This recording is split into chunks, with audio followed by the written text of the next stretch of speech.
All right, so we're riding through Gremlin.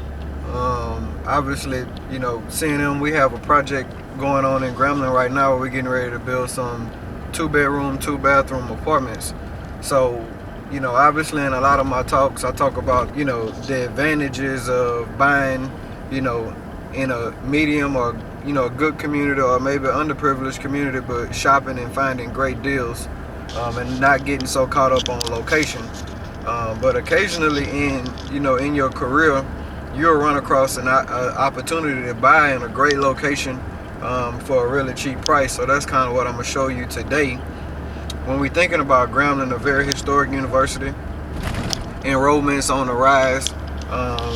Definitely got a great president from this area, so he's able to attract a lot of students here. He's doing a really good job with that. But when you think about location, obviously when you think about a lot of the medium-sized colleges in the state, think about Louisiana Tech and the multi-family infrastructure that's built around that university. There's apartments everywhere in Ruston. You think about Grambling, there seems to be a shortage of housing in Grambling to the tune of where students are having to go off campus and live in Ruston and drive back here to campus, which for some students could be a nice little ride.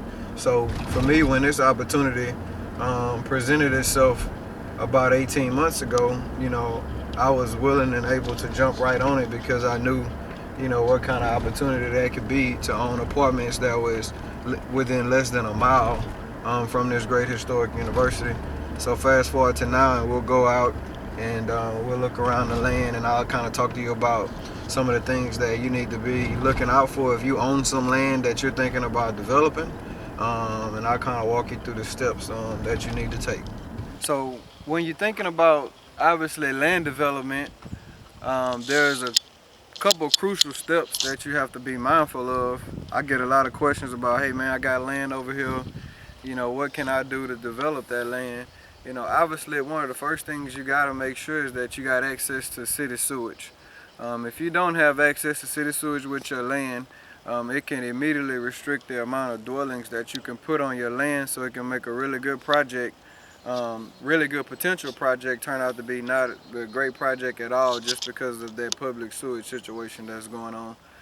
So obviously if we walk through here, you can see where we got the heavy equipment, we got the dirt, where we've already cleared it, so they're about to get the ground paved and get everything ready. So obviously projects of this magnitude, when you think about it, you always want to have a great team around you, a great team of professionals, obviously, who know about the earth.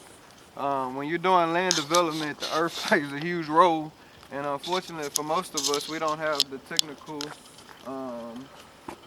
technical knowledge to be able to put an effective plan together on paper. You always have to have it on paper. So the first person that you want to involve in a project like this, obviously, is a civil engineer. And what a civil engineer will be able to do is he will be able to pull up the geography of this land, and he'll be able to lay everything out to make it work on paper. When you think about the drainage and which way is the drainage going to flow, how do the houses need to be placed to get the best efficiency out of this land? What do the utilities need to be at under the land to make sure everything flows perfectly? Your civil engineer is going to answer all those questions for you. Your architect. So your architect's going to be responsible for drawing up how everything is going to look. You combine a good architect and a good civil engineer together, and they will effectively put together the blueprints to be able to get you started on developing your land. So once you've put together your civil engineer and your architectural team, and they've put together your blueprints on what your project's going to look like, and then your civil engineer has your roads, your utilities, your drainage, your fire hydrants, he got all that in place. The next step in the next phase is putting together your team, obviously. So who's going to actually build the buildings for you? Who's going to clear the land for you? So your land clearer, that's probably the most important person in your project, because he's going to lay the foundation to get everything done out here. So those two people are very, very, very important. Your land clearing person, your dirt work guy, and obviously your contractor who's going to build your buildings up. So you want to be able to put that team together. And also when you think about it, your infrastructure person, So what infrastructure contractor are you going to put in place to come in and put your drainage in, put your sewage and your water lines in? You got to think about that person as well.